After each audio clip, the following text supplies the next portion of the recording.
আসসালামু আলাইকুম। Bidyabari publication page থেকে আপনাদের স্বাগত জানাচ্ছি। সাথে আছি আমি আব্দুল আল মামুন। আজ আমরা আলোচনা করব আমাদের বিদ্যাবাড়ি পাবলিকেশনের কর্তৃক প্রকাশিত ১৯তম শিক্ষক নিবন্ধন পর্যায়ের বিষয়ভিত্তিক যে বইগুলি রয়েছে সেই বইগুলি থেকে অন্যতম একটি বই রসায়ন নিয়ে। আপনারা অবগত আছেন যে আমাদের বিদ্যাবাড়ি পাবলিকেশন থেকে মোট ২৩টি বিষয়ভিত্তিক বই প্রকাশ করা হয়েছে ১৯তম শিক্ষক নিবন্ধন পরীক্ষার জন্য। এই ২৩টি বইয়ের মধ্যে একটি বই হচ্ছে অন্যতম রসায়ন স্কুল পর্যায়ে বই। আসেন আজকে আমরা আপনাদেরকে সাথে আলোচনা করব যে এই বইটি আপনারা কেন কিনবেন, এই বইটি থেকে আপনারা কি কি জানতে পারবেন, এবং যারা এই মুহূর্তে বইটি কিনে নিয়েছেন তাদেরকে অসংখ্য ধন্যবাদ, এবং যারা কোন বই কিনবেন না ভাবছেন তাদের জন্য আজকে আমাদের এই ক্লাসটি। আশা করছি এই ক্লাসটি হয়ে যাওয়ার পরে আপনারা যখন পুরো ক্লাসটি দেখবেন, দেখার পর আপনাদের কনফিউশন দূর হয়ে যাবে যে আপনারা কেন এই বইটি কিনবেন অথবা বাজার অন্য বই কেন কিনবেন। তাহলে আসুন আমরা প্রথমেই দেখি যে আমাদের বইতে সূচিপত্র দেখব। আমরা প্রথমে আমাদের বইটিতে মূলত 18টি চ্যাপ্টার রয়েছে। এই 18টি চ্যাপ্টারের মধ্যে যে বিষয়গুলো আমরা এখানে রেখেছি সেগুলো এক নজরে আমরা সূচিপত্র থেকে দেখে নিচ্ছি। আসলে প্রথমে দেখি কি রয়েছে। প্রথমে রয়েছে আমাদের পদার্থের অবস্থান একটি চ্যাপ্টার। পদার্থের অবস্থান চ্যাপ্টারের মধ্যে আপনারা দেখতে পাবেন কি কি রয়েছে এখানে। সেখানে রয়েছে গ্যাসের সূত্রসমূহ, বয়েলের সূত্র, চার্লসের সূত্র, চার্লস ও বয়েলের সূত্রের সমন্বয় সূত্র রয়েছে। এখানে রয়েছে আদর্শ গ্যাস, অ্যাভোগাড্রো সূত্র। পরবর্তীতে যদি আপনারা দেখেন সেক্ষেত্রে আমাদের পরের চ্যাপ্টারটি রয়েছে এখানে তাপগতিবিদ্যার চ্যাপ্টার। তাপগতিবিদ্যার চ্যাপ্টারটিতে আমরা আলোচনা করেছি এখান থেকে ক্যালোরির মতবাদ ও গতীয় মতবাদ। এরপরে আমরা আলোচনা করেছি তাপ নিয়ে, অভ্যন্তরীণ শক্তি, মেয়ারের প্রকল্প।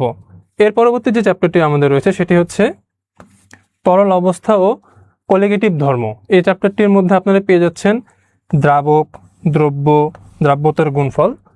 পরবর্তী যে চ্যাপ্টারটি রয়েছে সেটির মধ্যে আমাদের রয়েছে রাসায়নিক সাম্য অবস্থা। রাসায়নিক সাম্য অবস্থা চ্যাপ্টারটি অনেক গুরুত্বপূর্ণ, এখান থেকে অনেক ম্যাথ এসে থাকে।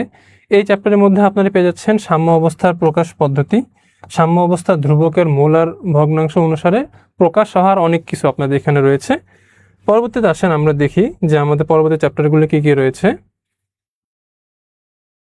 আপনারা এখানে দেখতে পাচ্ছেন আমাদের পরবর্তী চ্যাপ্টারটি তাপ পরিবাহিতা এবং তড়িৎ বিশ্লেষণ। তড়িৎ পরিবাহিতা এবং তড়িৎ বিশ্লেষণ চ্যাপ্টারটি রয়েছে। এরপরে আমাদের রয়েছে এখানে পরমাণুর গঠন,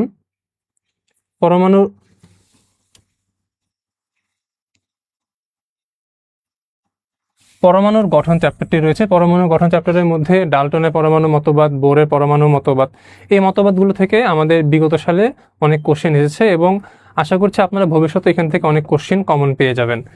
পরবর্তীতে আমাদের রয়েছে পর্যায় সারণী চ্যাপ্টারটি। পর্যায় সারণী চ্যাপ্টারটিতে আপনারা যেগুলো পাচ্ছেন আধুনিক পর্যায় সারণীর মধ্যে যে এস ব্লক মৌল, পি ব্লক মৌল, ডি ব্লক মৌল রয়েছে, সে মৌলগুলো নিয়ে বিস্তারিত আলোচনা করা হয়েছে।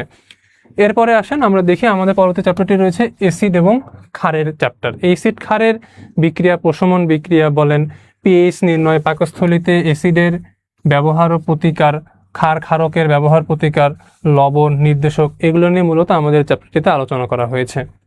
এরপরে জারণ বিজারণের চ্যাপ্টারটি। রসায়নে জারণ বিজারণ সবসময় ঘটে থাকে। মূলত এই চ্যাপ্টারটিতে কিভাবে জারণ হবে, কিভাবে বিজারণ হবে এবং এগুলি সমন্বয়ে যে বিক্রিয়াগুলি রয়েছে সেই বিক্রিয়াগুলো আলোচনা করা হয়েছে আমাদের এই জারণ বিজারণ চ্যাপ্টারটিতে।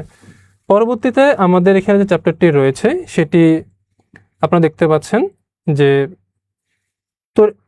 রাসায়নিক বন্ধন এবং তড়িৎ তেজস্ক্রিয়তা, রাসায়নিক বন্ধন এবং তেজস্ক্রিয়তা চ্যাপ্টার।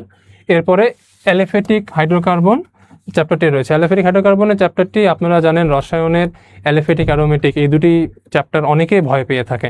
এখানে আমরা খুব সহজে চ্যাপ্টার দুটি আলোচনা করার চেষ্টা করেছি এবং যে পয়েন্টগুলো আপনারা না পড়লেই নয় সেই পয়েন্টগুলো আমরা এখানে দেওয়ার চেষ্টা করেছি। এরপরে আমরা দেখতে পাচ্ছি আমাদের পরবর্তী যে চ্যাপ্টারটি রয়েছে সেটি অ্যারোমেটিক যৌগ, এবং এখানে আমরা দেখতে পাচ্ছি যে জৈব শিল্পের চ্যাপ্টারে রয়েছে আমাদের এখানে। পরবর্তীতে ফার্মাসিউটিক্যাল যে রসায়ন সেটি রয়েছে। এরপরে আসেন আমরা দেখি আমাদের আরো কি কি রয়েছে এখানে এই বইটিতে। আমাদের এখানে সর্বশেষ যে চ্যাপ্টার দুটি রয়েছে সেটি হচ্ছে জৈব রসায়ন শিল্প এবং পলিমার রসায়ন। জৈব রসায়ন শিল্প এবং পলিমার রসায়ন শিল্প। জৈব রসায়ন শিল্পের মধ্যে আপনারা পেয়ে যাবেন অজৈব রসায়ন শিল্পের মধ্যে যে শিল্প বিস্ফোরক, সিমেন্ট শিল্প, কাঁচ শিল্প, এগুলোর আমরা আলোচনা করার চেষ্টা করেছি, কারণ এখান থেকে আমরা আরও যে মেনগুলো পয়েন্টগুলো পেয়ে থাকি সেগুলো পরীক্ষার জন্য খুবই গুরুত্বপূর্ণ হয়ে থাকে। এর পরবর্তীতে আপনারা দেখতে পাচ্ছেন যে পলিমার রসায়ন। পলিমার রসায়নের মধ্যে পলিমার, দ্রুত পলিমারকরণ, সন্নিবেশ পলিমারাইজেশন, ধাতুর লিগ্যান্ড, এগুলো আলোচনা করা হয়েছে। এরপরে এই বইটির শেষে আমরা রেখেছি এখানে যে গুরুত্বপূর্ণ 500টি এমসিকিউ।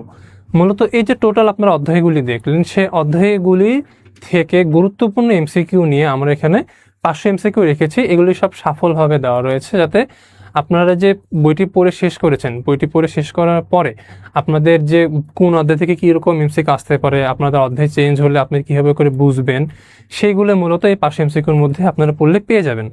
পরবর্তীতে আমরা রেখেছি এখানে 18তম শিক্ষক নিবন্ধনের যে পরীক্ষাটি হয়েছে বিগত সালের পরীক্ষা, সে পরীক্ষা কোশ্চেনটা আপনারা এখানে পেয়ে যাবেন, এবং সাথে আপনারা পেয়ে যাচ্ছেন 49তম BCS এর যে পরীক্ষা হয়েছে রসায়ন ভিত্তিক, সেই পরীক্ষার কোশ্চেনটা আমাদের এখানে দেওয়া রয়েছে উত্তর সহ। এই তো মোটামুটি আমাদের এই বইয়ের সূচিপত্র আপনারা দেখলেন। এই বইটিতে মূলত এইভাবেই আলোচনা করা হয়েছে। আজকে আমরা এই সবগুলো চ্যাপ্টার থেকে একটি চ্যাপ্টার নিয়ে আপনাদের সাথে আলোচনা করব, যে আমরা এই চ্যাপ্টারটি কীভাবে সাজিয়েছি, চ্যাপ্টারটি আপনারা কীভাবে করে পড়বেন, সেই বিষয়গুলো নিয়ে আজকে আলোচনা করা হবে। আসুন আমরা আমাদের একটি চ্যাপ্টারে চলে যাই। তার আগে আপনাদের জানিয়ে রাখি যে আমাদের এই বইটিতে আপনারা এক নজরে কী কী পেয়ে যাচ্ছেন। এখানে আপনাদের এই বইটিকে আমি বলতে পারি যে এটা হচ্ছে একটি কম্বো প্যাকেজ। আপনারা এই বইটি কম্বো প্যাকেজ হিসেবে পেয়ে যাবেন। কীভাবে পাবেন সেটি, প্রথমে আমাদের এখানে রয়েছে আপনাদের জন্য অধ্যায়ভিত্তিক আলোচনা। যে আমরা 18টি অধ্যায় দেখলাম, সেই অধ্যায়গুলো বিস্তারিত আলোচনা করা হয়েছে আমাদের এই বইটিতে। এই আলোচনাগুলো করার শেষে আপনারা পেয়ে যাবেন এখান থেকে 100টি এক কথায় প্রশ্ন উত্তর। এই 100টি এক কথায় প্রশ্ন উত্তর যেটি হবে আপনাকে আপনার প্রিপারেশনকে আরও সহজ করবে। কারণ আমাদের দেখা যায় যে এমসিকিউ যখন আমরা পড়ি তখন 4টা অপশন থাকে, সেক্ষেত্রে আপনারা কনফিউশনে পড়ে যাই যে আমরা কোন অপশনটি চুজ করব। আপনারা যখন এক কথা উত্তর পড়বেন তখন আপনাদের শুধুমাত্র ওই কোশ্চেনটির জন্য ওই উত্তরটি যথেষ্ট হয়ে যাবে, ফলে সেটা আপনাদের মনে রাখতে আরও সহজ হবে। পরবর্তীতে আপনারা পাচ্ছেন 100টি এমসিকিউ, এখানে একটি ব্যাখ্যা সহ পেয়ে যাচ্ছেন আপনারা। আমাদের প্রত্যেকটি এমসিকিউর জন্য যতটুকু ব্যাখ্যা দরকার হয় আমরা ঠিক ততটুকু ব্যাখ্যা এখানে রেখে দিয়েছি। আশা করছি এই ব্যাখ্যাগুলো আপনাদেরকে বাকি অপশনগুলো বুঝতে খুব সহযোগিতা করবে। পরবর্তীতে আপনারা পাচ্ছেন এখানে 10টি টেস্ট ইয়োরসেলফ। মূলত আপনারা যখন সম্পূর্ণ অধ্যায় পড়ে ফেলবেন, এক কথা উত্তর পড়ে ফেলবেন এবং এমসিকিউগুলো পড়ে ফেলবেন, এরপরে আপনাদের নিজেদেরকে যাচাই করার জন্য আমরা এখানে রেখেছি 10টি টেস্ট ইয়োরসেলফ। এই 10টি টেস্ট ইয়োরসেলফের কোনো উত্তর প্রশ্নের পাশে বা অপশনের পাশে নেই। আপনারা এই উত্তরগুলো পেয়ে যাবেন পরবর্তী পেজে, এবং এই উত্তরগুলোতে আপনাদের সুন্দর ব্যাখ্যা দেওয়া রয়েছে। এরপরে আপনারা দেখতে পাচ্ছেন আমাদের বইটিতে যে শেষে 500টি বহু নির্বাচনী কোশ্চেন দেওয়া রয়েছে, এবং 18তম শিক্ষক নিবন্ধন এবং 49তম BCS এর কোশ্চেন দেওয়া রয়েছে। এইভাবে মূলত আমাদের পুরো বইটি এবং এই বইটিতে যে অধ্যায়গুলো রয়েছে সেই অধ্যায়গুলি সাজানো রয়েছে। এখন আমরা আমাদের আজকে একটি অধ্যায় আলোচনা করব। আসেন আমরা আমাদের একটা অধ্যায় চলে যাই। আমরা আজকে আলোচনা করব পর্যায় সারণী নিয়ে। আপনারা জানেন যে রসায়নের কিন্তু মেইন যে ভিত্তিপ্রস্তর সেটাই কিন্তু পর্যায় সারণী বলতে পারেন। পর্যায় সারণীতে যে 118টি মৌল রয়েছে, এই 118টি মৌলের বৈশিষ্ট্যগুলি, এই মৌলগুলো কীভাবে কাজ করে, এই মৌলগুলোর মাধ্যমে কিন্তু রসায়ন গঠিত হয়েছে। তো যেহেতু আপনাদেরকে রসায়ন বোঝার আগে পর্যায় সারণীটি ভালোভাবে বুঝতে হবে, সেজন্য আজকে আমরা এই চ্যাপ্টারটি আলোচনা করব। এই চ্যাপ্টারটি আলোচনা করার পরে আমরা এখান থেকে এক কথা উত্তর দেখব, এমসিকিউ দেখব এবং টেস্ট ইয়োরসেলফ দেখব। আসেন আমরা আমাদের চ্যাপ্টারে চলে যাই। প্রথমেই দেখেন যে আমাদের বইটি থেকে আমরা কিন্তু সাজিয়েছি একদম আপনাদের যতটুকু পড়া দরকার। আপনারা তো গত 4 বছর বা বেশি সময় ধরে রসায়ন পড়েছেন, তো দেখা যাচ্ছে হায়ার লেভেলের রসায়নের সাথে আমাদের এনটিআরসির যে পরীক্ষাগুলি হবে সেখানকার যে রসায়ন কোশ্চেন সেটি কিন্তু কিছুটা ভিন্ন হতে পারে। আপনাদের এখানে একদম বেসিক লেভেল থেকে শুরু করে একদম অ্যাডভান্স লেভেল পর্যন্ত জানতে হবে এই পরীক্ষাটিতে অংশগ্রহণ করার জন্য। আর একটি ভালো বিষয় হচ্ছে যে যেহেতু রসায়নের পরীক্ষা হবে, এখানে কিন্তু আপনাদের কম্পিটিটর আপনারা নিজেরাই।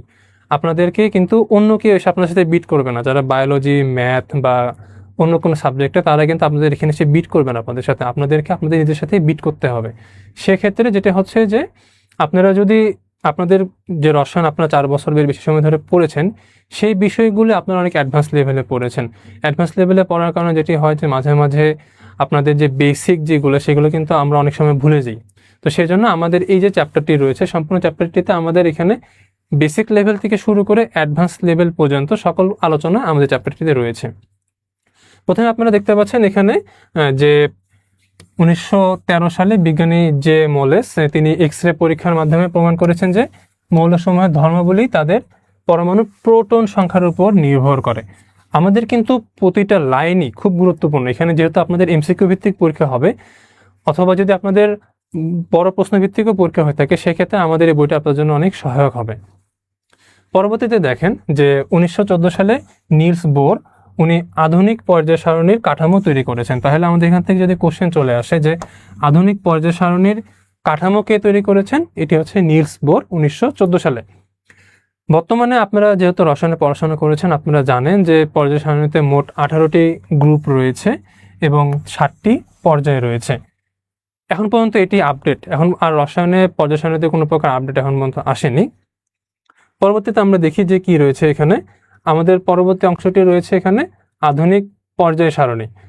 আমরা জানি যে পর্যায় সারণীটাকে, আধুনিক পর্যায় সারণীকে মূলত 4টি ব্লকে ভাগ করা হয়েছে। আপনারা দেখতে পাচ্ছেন এখানে সেই ব্লকগুলি এস, পি, ডি, এফ। যদি আমরা একটু আপনাদেরকে দেখানোর চেষ্টা করি যে আমাদের এগুলো আসলে কীভাবে করে পড়বো, আমরা যদি S block, P block, D block, F block এই মৌলগুলি নিয়ে আলোচনা করে থাকি, আমরা দেখতে পাবো আমাদের পর্যায় সারণীর যে গ্রুপ 1, আমরা যদি এখানে লিখি গ্রুপ 1 এবং গ্রুপ 2, এই মৌলগুলো কিন্তু আমাদের এস ব্লক মৌল হয়ে থাকে। পরবর্তীতে পর্যায় সারণীটিকে যদি আমরা একটু চিন্তা করি যে আমাদের পর্যায় সারণীটি কীরকম হয়, যে এরকম থাকে এবং পরবর্তীতে এখানে থাকে। আমাদের এই পাশের যে ব্লকটি রয়েছে, এই ব্লকগুলির মৌলগুলো সব পি ব্লকের হয়ে থাকে। আমরা জানি পি ব্লকের মৌলগুলি 13 থেকে 18 পর্যন্ত যে গ্রুপ রয়েছে, সেই গ্রুপের মৌলগুলোকে আমরা পি ব্লকের মৌল বলে থাকি। এবং এই যে মাঝখানে যে ব্লকটি আপনারা দেখতে পাচ্ছেন, এই মাঝখানের ব্লকটিকে আমরা বলে থাকি ডি ব্লক মৌল। এই ডি ব্লক মৌলগুলি মূলত 3 থেকে শুরু করে 12 নম্বর গ্রুপ পর্যন্ত হয়ে থাকে। পরবর্তীতে এই যে ডি ব্লক মৌলগুলি যেখানে রয়েছে, সেখানে একটি আমরা ঘর করে পরবর্তীতে 2টি ঘর আমরা নিচে দিয়ে দিই, যেগুলোকে আমরা পর্যায় বলি। এই পর্যায়গুলো কিন্তু মূলত এই 2টি পর্যায়কে আমরা এফ ব্লকের মধ্যে ফেলে থাকি। তাহলে এভাবে করে আমাদের মৌলগুলোকে পর্যায় সারণীতে বিন্যাস করা হয়েছে। এছাড়াও আমাদের মৌলগুলো কোনটি কোন ব্লকে যাবে সেটা কিন্তু আমাদের নির্ভর করে যে ওই মৌলের শেষ ইলেকট্রনটি কোন কক্ষপথে গিয়েছে। যদি ইলেকট্রনটি এস কক্ষপথে যায়, সেক্ষেত্রে এস ব্লকে যায়, সেক্ষেত্রে আমরা এটাকে এস ব্লক মৌল বলে থাকি। পিতে গেলে পি ব্লক মৌল, ডিতে গেলে ডি ব্লক এবং এফতে গেলে এফ ব্লক মৌল বলে থাকি। এর পরবর্তীতে আপনারা দেখতে পাচ্ছেন যে আমাদের এখানে এই কথাগুলি সুন্দর করে ব্যাখ্যা করে বলা আছে এই বইটিতে। পরবর্তীতে আপনারা এখান থেকে যেটি দেখবেন সেটি হচ্ছে যে আমাদের এখানে বলা রয়েছে পর্যায় তালিকায় মাত্র 2টি মৌল, একটি হচ্ছে হাইড্রোজেন এবং একটি হিলিয়াম। এখান থেকে কিন্তু এগুলো আপনাদের এমসিকিউর জন্য খুব গুরুত্বপূর্ণ। পরবর্তীতে আপনারা দেখতে পাচ্ছেন এখানে দ্বিতীয় পর্যায়ে আমাদের মৌল সংখ্যা রয়েছে 8টি, তৃতীয় পর্যায়ে কিন্তু মৌল সংখ্যা রয়েছে 8টি করে। পরবর্তীতে আমাদের চতুর্থ পর্যায়ে মৌল রয়েছে 18টি, পঞ্চম পর্যায়ে মৌল 18টি রয়েছে, ষষ্ঠ এবং সপ্তম পর্যায়ে আমাদের টোটাল 32টি মৌল রয়েছে। এখানে আমরা যেটি আমাদের মেইন লক্ষ্য করার বিষয় সেটি হচ্ছে এফ ব্লক মৌলগুলি। এফ ব্লক মৌলগুলো কিন্তু ডি ব্লকের যে অবস্থান সেখানে অবস্থান করে থাকে। সেক্ষেত্রে আপনারা দেখতে পাচ্ছেন ল্যান্থেনাম যেটি রয়েছে 57, এই মৌলটি আমাদের 14 নম্বর, আরও 14টি মৌল সহ মোট 15টি মৌলকে আমরা বলবো যে এফ ব্লকের মৌল। আর এখানে অ্যাক্টিনিয়াম থেকে শুরু করে পরবর্তী যে 15টি মৌল রয়েছে সেগুলোকে আমরা বলবো অ্যাক্টিনিয়াম সিরিজের মৌল। যে মৌলটি দিয়ে নামটি বা ওই গ্রুপটি শুরু হয়েছে, পর্যায়টি শুরু হয়েছে, সেটাকে আমরা সে নাম অনুযায়ী ওই গ্রুপের মৌল বলে থাকি। এরপরে আপনারা আসেন এখানে যে আমরা দেখতেছি যে এখানে একটি গুরুত্বপূর্ণ এমসিকিউ, সেটি কি যে পর্যায় তালিকায় 1 নং গ্রুপের মৌলগুলোর মধ্যে হাইড্রোজেন ব্যতীত বাকি সব মৌলগুলোকে আমরা বলি ক্ষার ধাতু। এখন যদি আপনাদেরকে কোশ্চেন করা হয় এরকম যে পর্যায় সারণীর 1 নম্বর গ্রুপের কোন মৌলটি ক্ষার ধাতু নয়, তাহলে আপনারা সবাই জানেন, যেহেতু পড়াশোনা করছেন আপনারা কেমিস্ট্রিতে, আপনারা জানেন যে 1 নম্বর গ্রুপকে বলা হয় ক্ষার জাতীয় গ্রুপ, 2 নম্বর গ্রুপকে বলা হয় মৃৎ ক্ষার জাতীয় গ্রুপ। তো 1 নম্বর গ্রুপের মধ্যে সবচেয়ে ভিন্ন হচ্ছে এই হাইড্রোজেন। এই হাইড্রোজেন ব্যতীত অন্য সব মৌলগুলোকে আমরা বলি কি ক্ষার ধাতু। এবং পরবর্তীতে রয়েছে যে আমাদের 2 নম্বর গ্রুপকে বলা হচ্ছে মৃৎ ক্ষার ধাতু। এবং 18 নম্বর যে গ্রুপ রয়েছে আমাদের, 18 নম্বর গ্রুপের মৌলগুলোকে আমরা বলছি যে নোবেল গ্যাস। নোবেল গ্যাস অথবা নিষ্ক্রিয় গ্যাস বলা থাকে এগুলোকে। কেন এদেরকে নিষ্ক্রিয় গ্যাস বলা হয়ে থাকে সেটা আপনারা সকলেই জানেন, যে এদের শেষ স্তরে যে ইলেকট্রন বিন্যাস সেটা কিন্তু পূর্ণ থাকে, এরা কারোর সাথে ইলেকট্রন গ্রহণও করে না, ফলে এদেরকে আমরা নিষ্ক্রিয় বলে থাকি, এরা কোনো প্রকার বিক্রিয়াও করে থাকে না। পরবর্তীতে আপনারা দেখেন যে এই যে হিলিয়াম এস ব্লকের মৌল হলেও পর্যায় সারণীর তালিকাকে 18তম গ্রুপে অবস্থান দেওয়া হয়েছে। হিলিয়ামের শেষ স্তরের ইলেকট্রন বিন্যাসে আমরা দেখতে পাই যে S2। আমরা যদি এখানে একটু লিখে দেখাই আপনাদেরকে, হিলিয়ামের আমরা শেষে দেখতে পাচ্ছি যে 1s2। তার মানে এর যে এস ব্লকটি রয়েছে, এই এস ব্লকটি কি থাকে পূর্ণ থাকে ইলেকট্রন দ্বারা, কিন্তু এটা আমরা 18 নম্বর গ্রুপে অবস্থান দিয়েছি। 18 নম্বর গ্রুপের আমাদের ম্যাক্সিমাম মৌলগুলো কিন্তু পি এবং ডি এগুলো কিন্তু পূর্ণ থাকে। শুধুমাত্র এই হিলিয়াম এটির কিন্তু আমাদের এস যে ব্লক বা এস ব্লকটি পূর্ণ থাকে। পরবর্তীতে আসেন আমরা দেখি যে আমরা এখানে কি দেখতে পাচ্ছি। আরো এখানে আমাদের পরবর্তী যে অংশটি রয়েছে এখানে ইলেকট্রন বিন্যাসের ভিত্তি মৌলের শ্রেণী বিভাগ। ইলেকট্রন বিন্যাসের ভিত্তিতে মৌলের শ্রেণী বিভাগ আমরা দেখতে পাচ্ছি এখানে দেখেন যে আমরা যেহেতু একটু আগে আলোচনাগুলো করেছি, প্রথমে ছিল আমাদের আপনাদেরকে জাস্ট এই অধ্যায়টির একটি সামারি ওখানে দেওয়া, যেগুলো পড়লে আপনাদের এমসিকিউটি কি হয়ে যাবে খুব সহজে আপনারা বুঝতে পারবেন সেখান থেকে এমসিকিউগুলি পড়ে। পরবর্তীতে এখন আমাদের এখানে বিস্তারিত আলোচনাগুলো দেওয়া রয়েছে, যে আমরা আগে জেনেছি যে এখানে এস ব্লক মৌল, ডি ব্লক মৌল, পি এবং এফ ব্লক মৌলগুলি। এখান থেকে আপনাদের গুরুত্বপূর্ণ হচ্ছে যে এস ব্লক মৌলের মোট মৌল সংখ্যা হচ্ছে 14টি মৌল রয়েছে এখানে, এবং এদের ইলেকট্রন বিন্যাসগুলি কি থাকে S1 এবং S2 ইলেকট্রন বিন্যাস থাকে এখানে। আপনাদের সুবিধার জন্য এখানে যেহেতু অনেক বড় ইলেকট্রন বিন্যাস হয়ে যাবে, এবং আপনারা যদি পরীক্ষার হলে কোশ্চেনগুলো যদি একটু ট্রিকিভাবে আসে সেক্ষেত্রে আপনারা কীভাবে সলভ করবেন সেটির জন্য কিন্তু আমরা এখানে এই যে দেখেন নামগুলি দিয়ে দিচ্ছি, আমরা নিষ্ক্রিয় গ্যাসের নামগুলি দিয়ে পরবর্তীতে এখান থেকে ইলেকট্রন বিন্যাস দেখানো শুরু করেছি। আপনারা সকলে পরে অভ্যস্ত যে 1s2, 2s2, 2p3 এভাবে করে পরে অভ্যস্ত, কিন্তু যখন দেখবেন যে একটি এমসিকিউ তারপরে দিয়ে দিয়েছে ম্যাগনেসিয়ামের ইলেকট্রন বিন্যাস কোনটি দিয়ে, তারা দিয়ে দিয়েছে কি নিয়ন 3s2, তখন কিন্তু আপনারা কনফিউশনে পড়ে যাবেন যে আসলে এটা কীভাবে করে আসলো। সেক্ষেত্রে আমরা এখানে প্রথমগুলো সুন্দরভাবে দিয়ে দিয়েছি, পরবর্তীগুলোতে আমরা চেষ্টা করেছি যে আমাদের যে নিষ্ক্রিয় গ্যাসটা রয়েছে নিষ্ক্রিয় গ্যাসের ইলেকট্রন পূর্ণ করার পরে পরবর্তী যে পর্যায়গুলি বা পরবর্তী যে ইলেকট্রন বিন্যাস সেটি আমরা দেওয়ার চেষ্টা করেছি এখানে। পরবর্তীতে দেখেন যে আমাদের পি ব্লক মৌল, এই পি ব্লক মৌলগুলো আমরা বলতে পারি পর্যায় সারণী দেখেছিলাম যে 13, 14, 15 থেকে 18 পর্যন্ত গ্রুপে এই পি ব্লক মৌল অবস্থিত। একটি ভিন্ন হচ্ছে যে হিলিয়াম কিন্তু আমাদের এই যে 18 নম্বর গ্রুপের উপর অবস্থিত, কিন্তু এখানে আমাদের হিলিয়াম বাদে বাকি সব মৌলগুলোকে আমরা পি ব্লক বলতেছি, কারণ কি আমরা আগে দেখলাম যে হিলিয়ামের শেষ স্তরে কিন্তু রয়েছে 1s2, মানে আমাদের হিলিয়ামের ইলেকট্রন বিন্যাসে এসে শেষ হয়ে গিয়েছে, এজন্য কিন্তু আমরা একে পি ব্লক মৌল বলতে পারছি না। পি ব্লক মৌলগুলির ইলেকট্রন সংখ্যা মোট, পি ব্লক মৌলে মোট আমাদের মৌল থাকবে হচ্ছে 30টি মৌল রয়েছে পি ব্লক মৌলতে, এবং এদের যে ইলেকট্রন বিন্যাসের শক্তি স্তর আমরা বলতে পারি সেটি হচ্ছে কি P1 থেকে শুরু করে P6 পর্যন্ত হয়ে থাকে। এর পরবর্তীতে আসেন আমাদের এখানে কিন্তু আমরা পি ব্লক মৌলগুলি ইলেকট্রন বিন্যাস দেখিয়ে দিয়েছি। এই যে নিয়নের, আপনারা যদি এখানে একটু খেয়াল করেন যে নিয়নের যে ইলেকট্রন বিন্যাসটি, নিয়নের ইলেকট্রন বিন্যাসে কিন্তু আমাদের পি ব্লকটি সম্পূর্ণ ফিল আপ হয়ে গিয়েছে। এই পি ব্লকটি ফিল আপ হয়ে যাওয়ার কারণে কিন্তু সে তার আর ইলেকট্রন ত্যাগও করে না, সে গ্রহণও করে না, এবং এইখান থেকে কিন্তু আপনার পরবর্তীতে এটি মিলে এখান থেকে পড়তে পারবেন যে এই যে নিয়ন, এই নিয়নের ইলেকট্রন বিন্যাসটা আমরা এখানে দিয়ে দিয়েছি, পরবর্তীতে আপনারা সেখান থেকে মিলে পরবর্তী ম্যাগনেসিয়ামের জন্য পড়তে পারবেন।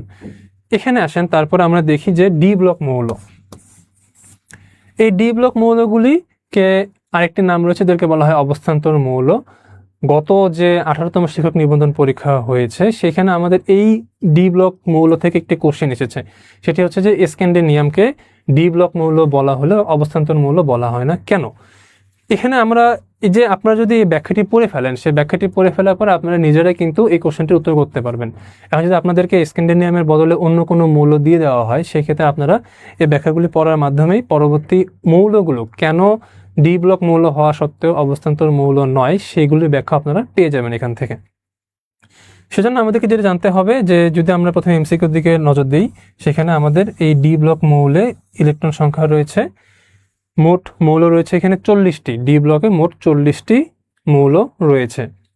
এই ডি ব্লকের ইলেকট্রন আমরা যদি ব্লকগুলি দেখে থাকি, সেক্ষেত্রে D10 থেকে D1 থেকে শুরু করে D10 পর্যন্ত এদের ইলেকট্রন বিন্যাস হয়ে থাকে। এবং পর্যায় সারণীর আমরা জানি যে গ্রুপ 3 থেকে গ্রুপ 12 এইগুলোকে আমরা বলতেছি আমাদের ডি ব্লক মৌল। এই ডি ব্লক মৌলগুলোর মধ্যে আপনারা দেখেন এখানে যে স্ক্যান্ডিনিয়াম, টাইটেনিয়াম, ভ্যানাডিয়াম, ক্রোমিয়াম, ম্যাঙ্গানিজ এগুলো রয়েছে। এগুলো কিন্তু ইলেকট্রন বিন্যাস এখানে সংক্ষিপ্ত করে দেওয়া রয়েছে, যাতে আপনারা সহজে বুঝতে পারেন। কারণ আমাদের আর্গনের যে ইলেকট্রন বিন্যাস আমরা জানি যে আর্গন নিষ্ক্রিয় গ্যাস, এর 18টি ইলেকট্রন রয়েছে। পরবর্তী ইলেকট্রন বিন্যাসগুলি কিন্তু আমরা এখানে দিয়ে দিয়েছি, যাতে স্ক্যান্ডিনিয়ামের বিষয়গুলো আপনারা বুঝতে পারেন। এখানে একটি বিষয় লক্ষণীয় যে এই যে স্ক্যান্ডিনিয়াম, যেটি আমাদের পরীক্ষায় এসেছিল 18তম শিক্ষক নিবন্ধন পরীক্ষায়, এখানে দেখেন যে এর কিন্তু ডিতে একটি মাত্র ইলেকট্রন রয়েছে। যদি আমরা এর আয়নিকীকরণ করে থাকি, সেক্ষেত্রে আমাদের স্ক্যান্ডিনিয়াম যেটি হবে সেটি হচ্ছে স্ক্যান্ডিনিয়াম 3+। যখন আমাদের স্ক্যান্ডিনিয়ামের শেষ 3টি ইলেকট্রন কাউকে সে দিয়ে দিল, তখন কিন্তু তার এই যে ডি ব্লকটি ফাঁকা হয়ে গেল। এই ডি ব্লকটি ফাঁকা হয়ে যাওয়ার কারণে কিন্তু মূলত সে আর অবস্থান্তর মৌল পর্যায়ে পড়ে না। পরবর্তীতে সেজন্য আমরা বলে থাকি যে ডি ব্লক মৌলটি, স্ক্যান্ডিনিয়াম মৌলটি যদি ডি ব্লক মৌল হয়ে থাকে, কিন্তু সেটা অবস্থান্তর মৌল নয়।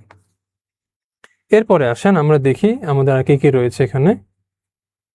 এই যে এখানে যদি আপনারা এটি পড়ে থাকেন, এখান থেকে আপনারা এটি পেয়ে যাবেন উত্তরটি, যে স্ক্যান্ডিনিয়াম, জিঙ্ক, ক্যাডমিয়াম এগুলি মৌলগুলো সম্ভবত এদেরকে বলা হচ্ছে কি অবস্থান্তর মৌল নয়। কেন নয়? কারণ আমাদের যে এখানকার এই মৌলগুলো যদি আমরা ইলেকট্রন বিন্যাস দেখে থাকি, এদের ইলেকট্রন বিন্যাসের পরে এদেরকে যখন আমরা আয়নিকীকরণ করে ফেলছি, এদের স্থায়ী আয়ন যখন হয়ে যাচ্ছে, তখন কিন্তু এদের শেষ স্তরের বা যে ডি স্তরের যে ইলেকট্রনটি সেটি কিন্তু থাকছে না। এজন্য এদেরকে আমরা অবস্থান্তর মৌল বলতে পারছি না। অবস্থান্তর মৌল হওয়ার জন্য আমাদের এখানে কিছু শর্ত রয়েছে, যেগুলো হচ্ছে আমরা এখানে দেখতে পাচ্ছি। যে প্রথমত যে ধর্মগুলির কারণে আমাদের অবস্থান্তর মৌল আমরা বলবো, সেটি হচ্ছে এদের কি হবে, যে পরিবর্তনশীল যৌগতা থাকবে।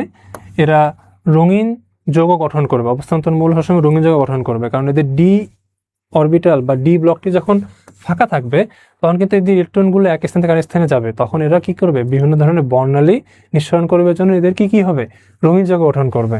তারপর এদেরকে প্রভাবক হিসেবে কাজ করানো যায় এবং জটিল যৌগ এরা গঠন করে থাকে। পরবর্তীতে আপনারা দেখতে পাচ্ছেন এখানে আমাদের এফ ব্লক মৌলগুলি রয়েছে।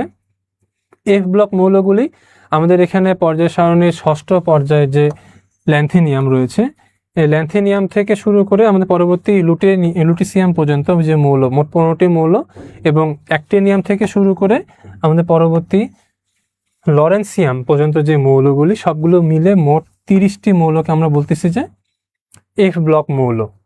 এই এফ ব্লক মৌলগুলির মধ্যে একটু কনফিউশন থেকে যায়, সেটি হচ্ছে আমরা এফ ব্লক মৌল এখানে এটা বলার পরও আমরা দেখতে পাচ্ছি এখানে যে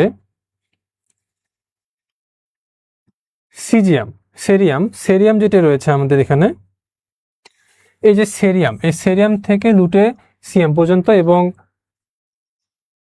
প্রোটেক্টিনিয়াম থেকে শুরু করে আমাদের লেরিনসিয়াম পর্যন্ত, যে 27টি মৌল, এগুলো প্রকৃতপক্ষে এফ ব্লক মৌল থাকে। অন্য মৌলগুলোকে আমরা এফ ব্লক মৌলে অবস্থান দিয়েছিলাম, কিন্তু দেখা যাচ্ছে যে এখানে এদের কিন্তু শেষ স্তরের ইলেকট্রনগুলি এফ ব্লকে থেকে চলে যায়। এজন্য কিন্তু পরবর্তীতে আমরা এখান থেকে সেরিয়াম থেকে শুরু করেছি এবং পরবর্তীতে প্রোক্টিনিয়াম থেকে মৌলগুলোকে অবস্থান দেওয়া হয়েছে এফ ব্লক মৌলতে। এখন আসেন, আমরা তো ব্লকগুলো সম্পর্কে ওভারঅল ধারণা পেয়ে গেলাম। পরবর্তীতে আমরা দেখব যে এইগুলি যে ব্লক রয়েছে, এই ব্লকগুলোতে কেন ভাগ করা হয়েছে। এই ব্লকগুলো যদি আপনারা পড়েন, সেক্ষেত্রে আপনাদের জন্য কোন কোন ধর্মগুলোকে কাজে লাগানো হয়েছে, কোন কোন বৈশিষ্ট্যগুলো এই ব্লকগুলির উপর থেকে নিচে, ডান থেকে বামে গেলে পরিবর্তন হয়, সেগুলো আমরা এখানে আলোচনা করেছি। আপনারা সবসময় বলে থাকেন যে রসায়ন হচ্ছে একটি রসহীন বিষয় হওয়ার কারণে আপনারা রসায়ন পড়ে মজা পান না। এখন যেটা আপনারা করতে পারেন, যে যেহেতু রসায়ন একটি রসহীন বিষয়। আপনারা রসায়নকে খেজুর গাছের সাথে তুলনা করতে পারেন। খেজুর গাছ কিন্তু একটি শুকনো গাছ। যখন আপনারা খেজুর গাছকে কেটে থেকে রস বের করেন তখন কিন্তু সে রসটা অনেক মজা হয়ে থাকে। যেহেতু রসায়নে কোনো রস নেই, সেক্ষেত্রে আপনারা যখন রসায়নকে অনেক ভালোভাবে পড়বেন, এটিকে আপনারা দ্বারা মন থেকে উপলব্ধি করবেন, তখন দেখবেন যে রসায়নের যে রস সেটি আপনারা বুঝতে পারছেন এবং এটি আপনাদের ভালো লাগা শুরু হয়েছে। প্রথমে আসেন, যেহেতু আমাদেরকে রসায়নকে মজা করে পড়তে হবে, আমরা আজকে এই বিষয়টি একটু মজা করে নিয়ে পড়ব। আমরা প্রথমে দেখতে পাচ্ছি এখানে যে আমাদের এস ব্লক মৌলগুলোর যে বৈশিষ্ট্য রয়েছে, ধর্ম, সে ধর্মগুলির মধ্যে আপনারা দেখতে পাচ্ছেন এখানে তড়িৎ ধনাত্মক ধর্ম, গলনাঙ্ক, স্ফুটনাঙ্ক এবং আয়নিকীকরণ বিভব। এখন আমাদের এস ব্লক মৌলগুলো আমরা পড়েছিলাম গ্রুপ 2, গ্রুপ 1 এবং গ্রুপ 2 এর যে মৌল সেগুলি। গ্রুপ 1 এবং গ্রুপ 2 এর মৌলগুলো আপনাদেরকে মুখস্থ করতে হবে। আমরা আগে যখন পড়তাম রসায়ন তখন আমরা একটা ছন্দ মিলিয়ে পড়তাম। যেমন ধরেন যে আমাদের গ্রুপে আমরা যদি বলতে পারি যে একটা যদি আমরা ছন্দ লিখি, লি না, একটু ছন্দ করে যদি আমরা পড়ি তাহলে সেক্ষেত্রে আপনি এটা ভালো বুঝতে পারবেন। আপনাদেরকে এটা মনে রাখার জন্য, আপনারা অনেকভাবে মনে রাখেন বিষয়গুলি, কিন্তু আমি এখানে দেখাচ্ছি যে একটু সহজে মনে রাখার জন্য যে বিষয়গুলো আমরা যদি একটু দেখি যে লি না কে রুবি, লি না কে রুবি সেচে ফেলেছে। আমরা একটি ছন্দতে মনে রাখবো, সেটা হচ্ছে লিনাকে রুবি সেচে ফেলেছে বা সরিয়ে ফেলেছে। এটা দ্বারা কি হবে যে আপনারা যেটা মনে রাখতে পারবেন,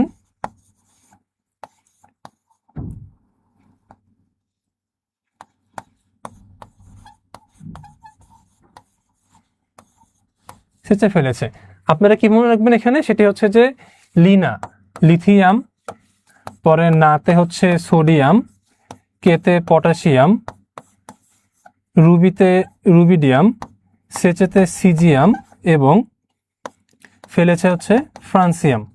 আপনারা যদি এভাবে করে মৌলগুলোকে মনে রাখতে পারেন সেক্ষেত্রে কিন্তু আপনাদের জন্য এটি মনে রাখা আরও সহজ হয়ে যাবে। আমরা জানি আবার গ্রুপ 2 এ রয়েছে আমাদের মিথ্যা ধাতুগুলো। মিথ্যা ধাতুগুলোকে আমরা বলতে পারি যে মোগলাই কাবাব সরিয়ে বাটিতে রাখ। আপনারা এইভাবে করে মনে রাখলে মোগলাইতে ম্যাগনেসিয়াম, কাবাবে ক্যালসিয়াম, বাটিতে বেরিলিয়াম, সরিয়ে স্ক্যান্ডেনিয়াম, এগুলোভাবে আপনারা মনে রাখতে পারেন মৌলগুলিকে।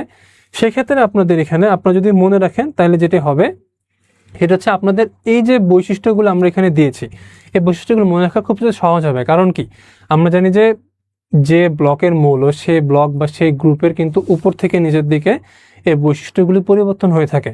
পরিবর্তন হয় কারণ মূলত হচ্ছে যে আমাদের যখন আমরা এই ব্লকগুলি দেখব এখানে আপনারা দেখবেন যে এখানে শুধুমাত্র তাদের কি হয়, শেষ স্তরের কিন্তু ইলেকট্রন বিন্যাস বাড়তে থাকে, শেষ স্তর বাড়তে থাকে। আমাদের যেহেতু গ্রুপ 1 এর মৌলগুলো কি হবে, সবসময় শেষ স্তরে একটি ইলেকট্রন থাকবে। তারা যখন উপর থেকে নিচের দিকে নামবে তখন আমাদের শুধুমাত্র শেষ স্তরগুলি বাড়বে এবং এখানে কি একটি করে ইলেকট্রন বাড়বে আর কি। এই যে তারা বৃদ্ধি পাচ্ছে, এই বৃদ্ধি পাওয়ার কারণে মূলত তাদের এই ধর্মগুলো কি হয়ে থাকে, পরিবর্তন হয়ে থাকে। আপনারা যদি এখানে দেখেন সেই ক্ষেত্রে দেখতে পাচ্ছেন যে তড়িৎ ধনাত্মক ধর্মটি কি হয়ে থাকে, মৌলসমূহ যখন ধাতুগুলো প্রত্যেকটি তীব্র ধনাত্মক মৌল হয়ে থাকে, এখানে এগুলি যত উপর থেকে নিচের দিকে যাওয়া যায় ততই তড়িৎ ধনাত্মক ধর্ম কি হয়, বাড়তে থাকে। তার মানে হচ্ছে যখন আপনার এই মৌলগুলি উপর থেকে নিচের দিকে নামে তখন কিন্তু এদের শেষ স্তরের একটি মাত্র ইলেকট্রন যুক্ত হয়, কিন্তু ইলেকট্রন বিন্যাসের যে কক্ষপথ সেই কক্ষপথগুলো কিন্তু বাড়তে থাকে, অরবিটগুলো বাড়তে থাকে। এর ফলে এদের হচ্ছে আপনার সহজেই এর ইলেকট্রনগুলি ত্যাগ করতে পারে। কারণ যখন এরা এখানে থাকবে, এখান থেকে এই যে কক্ষপথ, এই কক্ষপথের আকর্ষণ কিন্তু কমে যাবে। পরবর্তীতে যখন আপনারা এখানে দেখবেন এইখানে চলে আসবে তখন কিন্তু আরও আকর্ষণ কমে যাবে। অর্থাৎ এই যে এখানে কেন্দ্র থেকে ইলেকট্রনের যে আকর্ষণটি কমে যাচ্ছে, এই আকর্ষণটি কমে যাওয়ার কারণ হচ্ছে যে যখন নিচের দিকে নামছে গ্রুপগুলি পর্যায়ে বাড়ছে তখন কিন্তু তাদের শেষ স্তরও বাড়ছে, ফলে ইলেকট্রনগুলো আকর্ষণ কমে যাচ্ছে। আমরা জানি যে যখন কোনো বস্তুর থেকে দূরত্ব বেড়ে যায় বা কোনো সম্পর্কের দূরত্ব বেড়ে যায় তখন কিন্তু আকর্ষণটি কমে যায়। আপনারা সেভাবে এটা মনে রাখতে পারেন যে যেহেতু আমাদের দূরত্ব এখানে বাড়ছে, নিউক্লিয়াস থেকে এদের দূরত্ব বাড়ছে, দূরত্ব বাড়ার কারণে কিন্তু নিউক্লিয়াসে শেষ ইলেকট্রনের আকর্ষণ কমে যাচ্ছে। আকর্ষণ কমে যাওয়ার কারণে কিন্তু তার প্রতি এর প্রতি এর টানটা কমের কারণে কিন্তু এ সহজে কি করছে, এখান থেকে চলে যেতে পারছে। এভাবে করে আপনি যদি মনে রাখেন, সেক্ষেত্রে আপনাদের এই যে 3টি ধর্ম রয়েছে আমাদের, এই 3টি ধর্ম আপনারা সহজে মনে রাখতে পারবেন, কারণ এই 3টি ধর্ম মোটামুটি একই লেভেলের ধর্ম হয়ে থাকে। পরবর্তীতে আপনারা দেখেন যে এখানে যেহেতু ইলেকট্রনটি ত্যাগ করা অনেক সহজ হয়ে যায় বা ইলেকট্রনটি চলে যাওয়া অনেক সহজ হয়ে যায়, সেজন্য কিন্তু আমরা বলতে পারি যে পটাশিয়াম এবং সিজিয়াম ধাতুকে ইলেকট্রোফিলিক সেল তৈরি করা হয়। যেহেতু এরা আরও নিচের দিকের মৌল, সেক্ষেত্রে এরা কি করবে, এরা সহজে ইলেকট্রন ত্যাগ করে ফেলতে পারবে, এজন্য এদেরকে আমরা ফটোইলেকট্রিক সেল তৈরিতে ব্যবহার করে থাকি। এটি একটি গুরুত্বপূর্ণ এমসিকিউ, আপনারা এটাকে নোট করে রাখতে পারেন। পরবর্তীতে আপনারা দেখেন এখানে যে গলনাঙ্ক, স্ফুটনাঙ্ক। যখন কোনো মৌলের শেষ স্তরের ইলেকট্রনটি একটি থাকবে এবং মৌলটা আরো বড় হবে, তখন কিন্তু এদের গলনাঙ্ক, স্ফুটনাঙ্ক তত বেশি হবে। যদি এরকম হতো যে আপনাদের এখানে যদি আমি একটু দেখে থাকি যে এখানে একটি মৌল ধরলাম আমরা, এই মৌলটির শেষ স্তরে যদি ইলেকট্রন থাকে 3টি, তাহলে এই 4টি ইলেকট্রন এর কিন্তু নিউক্লিয়াসের প্রতি আকর্ষণটা বেশি হবে। আকর্ষণ বেশি হওয়ার কারণে কিন্তু একে গলাতেও বেশি সময় লাগবে, ফুটোতে বেশি সময় লাগবে। কিন্তু আমাদের এস ব্লকের যে মৌলগুলি, গ্রুপ 1 এবং গ্রুপ 2 এর যে মৌলগুলি, সেগুলোর কিন্তু শেষ স্তরে ইলেকট্রন থাকে শুধুমাত্র একটি। এই একটি ইলেকট্রন থাকার কারণে এদের কিন্তু পরবর্তীতে যে গলনাঙ্ক এবং স্ফুটনাঙ্ক এগুলো কিন্তু বৃদ্ধি পেয়ে যায়। তাহলে সেক্ষেত্রে আপনি তাহলে মনে রাখবেন এভাবে যে যেহেতু এদের একটি ইলেকট্রন থাকে শেষ স্তরে, সেজন্য এদের গলনাঙ্ক এবং স্ফুটনাঙ্ক কম থাকে। যেমন দেখেন এখানে যে লিথিয়ামের গলনাঙ্ক 186, সিজিএমের গলনাঙ্ক হচ্ছে মাত্র 28 ডিগ্রি সেলসিয়াস। তার মানে কি, যখন উপর থেকে নিচের দিকে আসছে তখন কিন্তু মৌলগুলির ইলেকট্রন আপনার কক্ষপথ বাড়ার কারণে এবং শেষের মতো একটি ইলেকট্রন থাকার কারণে কিন্তু এদের গলনাঙ্ক অনেকটা কমে যাচ্ছে। পরবর্তীতে আপনারা দেখেন এখানে যে আয়নিকীকরণ বিভব। এই আয়নিকীকরণ বিভবটি আপনাদেরকে সেম ওই জিনিসটি যদি আপনারা মনে রাখেন, তাহলে আপনাদের গুরুত্বপূর্ণ, আপনাদের জন্য বুঝতে সহজ হবে। সেটি হচ্ছে যে দূরত্ব যখন বেড়ে যায় তখন কিন্তু আকর্ষণ কমে যায়। যে সেই হিসাবে আমাদের এখানে যে আয়নিকীকরণ বিভবটি রয়েছে, এটি কেন আমাদের এই গ্রুপ 1 এর মৌলগুলি খুব বেশি হয়ে থাকে, কারণ কি, তাদের শেষ স্তরে একটি ইলেকট্রন রয়েছে, এই একটি ইলেকট্রনের উপরে নিউক্লিয়াসের আকর্ষণ অনেক কম থাকে। কম থাকার কারণে মূলত তারা সহজে ইলেকট্রনটি ত্যাগ করতে পারে এবং এদের আয়নিকীকরণ বিভব সবচেয়ে বেশি হয়ে থাকে। এরপরে আসেন আমরা দেখি যে পরবর্তীতে কি রয়েছে। এখানে আপনি এখানে দেখতে পাচ্ছেন যে দ্বিতীয় আয়নিকীকরণ বিভব নামে একটি কথা রয়েছে। আমরা তো তখন পড়লাম যে প্রথম আয়নিকীকরণ বিভব বা প্রথম বিভবটি মানে হচ্ছে যে সে যখন প্রথম একটি ইলেকট্রন ছেড়ে দিচ্ছে। আমরা যদি ধরে নিই এখানে বিষয়টি যে আমাদের হচ্ছে এটি নিউক্লিয়াস, এর বাহিরে একটি পর্যায় রয়েছে। যদি আমাদের শেষ ইলেকট্রন, এই ইলেকট্রনটি যদি ত্যাগ করে দেই, তখন কিন্তু এটি খুব সহজে ত্যাগ করতে পারছি আমরা এখান থেকে, মৌলটি ত্যাগ করতে পারবে। কারণ কি, কারণ এই যেহেতু অনেক দূরে রয়েছে, এখান থেকে দূরত্ব বাড়ার কারণে এর প্রতি নিউক্লিয়াসের আকর্ষণটি কমে গিয়েছে। আকর্ষণ কমে যাওয়ার কারণে এ সহজে এটি ত্যাগ করতে পারছে। কিন্তু যখন এই একটি ইলেকট্রন ত্যাগ করে ধরে নিলাম আমরা এটাকে সোডিয়াম যখন একটি ইলেকট্রন ত্যাগ করে দিল, তারপরে কিন্তু তার এই ইলেকট্রন পথটি আর থাকলো না। এটি না থাকার কারণে যেটি হচ্ছে যে তার পরবর্তী যে ইলেকট্রন বিন্যাসটি রয়েছে, এটি কিন্তু সম্পূর্ণ পূরণ একটি কক্ষপথ। এই কক্ষপথটিতে যতগুলি ইলেকট্রন রয়েছে, সেই ইলেকট্রনগুলির সাথে নিউক্লিয়াসের আকর্ষণ অনেক বেশি। এর ফলে যেটি হয়ে থাকে যে এই কক্ষপথ থেকে কিন্তু আর ইলেকট্রন বের করাটা সম্ভব হয় না, খুব কষ্টদায়ক হয়ে যায়। এই জন্য আমাদের এখানে বলা হয়েছে যে দ্বিতীয় আয়নিকীকরণ বিভব যেটি রয়েছে আমাদের এখানে, এই দ্বিতীয় আয়নিকীকরণ বিভবটি কি হয়ে থাকে, অনেক বেশি হয়ে থাকে। কেন বেশি হয়ে থাকে? কারণ দেখেন যে প্রথমে ইলেকট্রন অপসারণের পরে গঠিত যে যৌগটি গঠিত হয়েছে বা যে আয়নটি গঠিত হয়েছে, সেই আয়নটি কিন্তু নিষ্ক্রিয় গ্যাসে ইলেকট্রন বিন্যাস লাভ করে। আমরা জানি যে নিষ্ক্রিয় গ্যাস মানে তারা নিষ্ক্রিয় থাকবে, তাদের কোনো প্রকার ক্রিয়াশীল থাকবে না। যেহেতু নিষ্ক্রিয় গ্যাসে ইলেকট্রন বিন্যাস লাভ করে ফেলছে, সেহেতু এদের দ্বিতীয় আয়নিকীকরণ বিভবটি হবে কি, অনেক বেশি হবে। পরবর্তী দেখা যাচ্ছে যে এদের আয়নের কি আকার তুলনামূলকভাবে ছোট হয়ে যায়। যেহেতু কক্ষপথ একটি চলে গিয়েছে, শেষ ইলেকট্রন চলে যাওয়ার কারণে সেক্ষেত্রে এদের আকার কি হয়ে গেছে, ছোট হয়ে গিয়েছে। পরবর্তী দেখতে পাচ্ছি যে নিউক্লিয়াসে কার্যকর আকর্ষণ শক্তি বৃদ্ধি পেয়েছে। যেহেতু দ্বিতীয় ইলেকট্রন অপসারণ করা অত্যন্ত কঠিন হয়ে পড়ে, তাই দ্বিতীয় আয়নিকীকরণ বিভব খুবই বেশি। এটি কিন্তু খুবই গুরুত্বপূর্ণ এমসিকিউ আপনাদের জন্য। যদি এমসিকিউটাতে এরকম চলে আসে যে গ্রুপ একের মৌলগুলির দ্বিতীয় আয়নীকরণ বিভব শক্তি কেমন, উপর থেকে নিচে বা নিচ থেকে উপরে, অথবা যদি বলে কেমন, সেক্ষেত্রে কিন্তু আপনাদের অবশ্যই বলতে হবে কি দ্বিতীয় আয়নীকরণ বিভব হচ্ছে খুব বেশি, প্রথমটি খুবই কম, দ্বিতীয়টি খুবই বেশি। এরপরে আসেন যে পারমাণবিক ব্যাসার্ধ। আমরা যেহেতু এটা অলরেডি দেখিয়ে ফেলেছি আপনাদেরকে যে যেহেতু উপর থেকে নিচের দিকে নামলে আপনাদের এই মৌলগুলি যেগুলি রয়েছে সেই মৌলগুলির মূলত হচ্ছে আমাদের প্রতিটি মৌলের সাথে শক্তি স্তর যুক্ত হয়ে থাকে। যে শক্তি স্তরগুলো আমরা আপনাদের এঁকে দেখিয়েছি সেই শক্তি স্তরগুলো যুক্ত হয়ে থাকে। শক্তি স্তরগুলো যুক্ত হওয়ার কারণে কিন্তু মৌলের ব্যাসার্ধগুলি বেড়ে যায়।